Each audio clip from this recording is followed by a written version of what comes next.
First thing you're going to do once you've set up your repository is create the start of your project in Netbeans. Once you open it up, you're going to go to File and Start a New Project.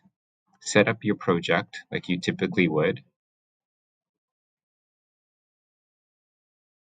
Next, I want you to add a JFrame so you have a file to put into that repository. Okay.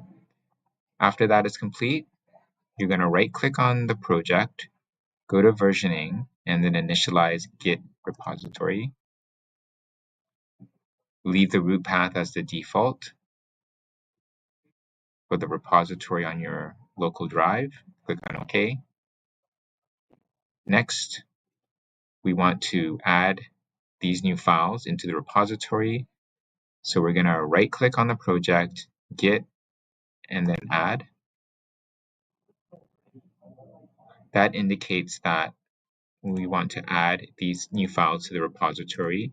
We haven't added them in yet. Next, we're going to right-click on the project again, go to Git, and we want to commit these files. That's to indicate that we want to save these files into the repository. So click on Commit. Once you've typed in a message, this message will also show up in your repository. Click Yes for the default author. Next, we're going to push these files into our repository on GitHub. So we right-click on the project, go to Git, Remote, and then Push.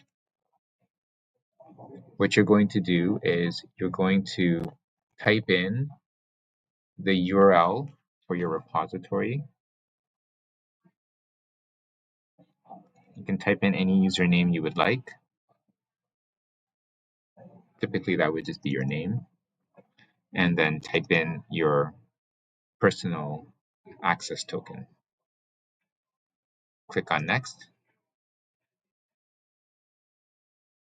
Check on the master branch. Click on Finish. Click on Yes to setting up the master branch. And you can see that it has pushed the files into the repository. If you go into your repository now, you will see that these files have been added to it.